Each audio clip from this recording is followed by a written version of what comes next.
اور زراعت میں سے جب گزر ہوگا اس وقت صرف 3 جگہ ہوں گی، جہنم، جنت، پل صراط۔ رسول اللہ صلی اللہ علیہ وآلہ وسلم نے فرمایا، سب سے پہلے میں اور میری امت پل صراط کو طے کریں گی۔ قیامت میں جب موجودہ آسمان اور زمین بدل دیے جائیں گے اور پل صراط پر سے گزرنا ہوگا، وہاں صرف 2 مقامات ہوں گے، جنت اور جہنم۔ جنت تک پہنچنے کے لیے لازماً جہنم کے اوپر سے گزرنا ہوگا۔ جہنم کے اوپر ایک پل نصب کیا جائے گا، اس کا نام پل صراط ہے۔ جب اس پار پہنچیں گے وہاں جنت کا دروازہ ہوگا، وہاں نبی کریم صلی اللہ علیہ وآلہ وسلم موجود ہوں گے اور اہل جنت کا استقبال کریں گے۔ پل صراط ان صفات کا حامل ہوگا، بال سے زیادہ باریک ہوگا، تلوار سے زیادہ تیز ہوگا، سخت اندھیرے میں ہوگا، اس کے نیچے گہرائیوں میں جہنم کی نہایت تاریکی میں ہوگی، سخت بپری اور غضبناک ہوگی۔ گناہگار کے گناہ اس پر سے گزرتے وقت مجسم اس کے بیچ پر ہوں گے۔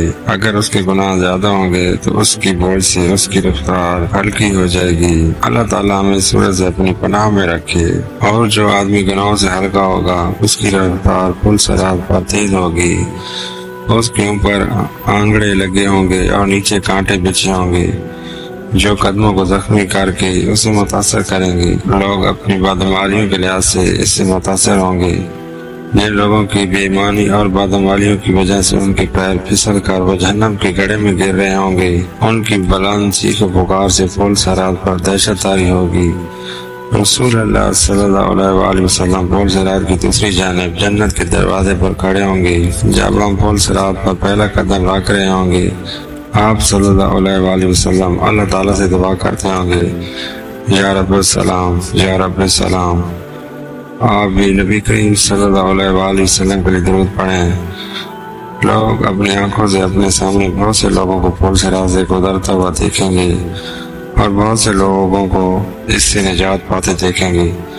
بندہ اپنے والدین کو پل صراط پر دیکھے گا لیکن ان کی کوئی فکر نہیں کرے گا، وہاں تو بس ایک ہی فکر ہوگی، کسی طرح میں خود پار ہو جاؤں۔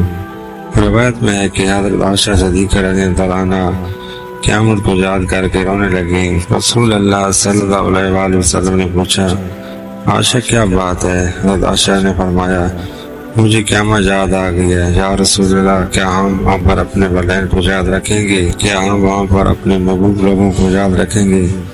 آپ صلی اللہ علیہ وآلہ وسلم نے فرمایا، ہاں یاد رکھیں گے، لیکن وہاں 3 مقامات ایسے ہوں گے جہاں کوئی بھی یاد نہیں آئے گا۔ جب کسی کے اعمال تولے جائیں گے، جب نام اعمال دیا جائے گا، جب پل صراط سے گزر رہے ہوں گے۔ دنیاوی فتنوں کے مقابلے میں حق پر جمے رہو، دنیاوی فتنے تو سزاب ہیں، ان کے مقابلے میں مشاہدہ کرنا چاہیے اور ہر ایک کو دوسرے کی جنت حاصل کرنے پر مدد کرنا چاہیے، جس کی وسعت آسمان اور زمین سے بڑی ہے۔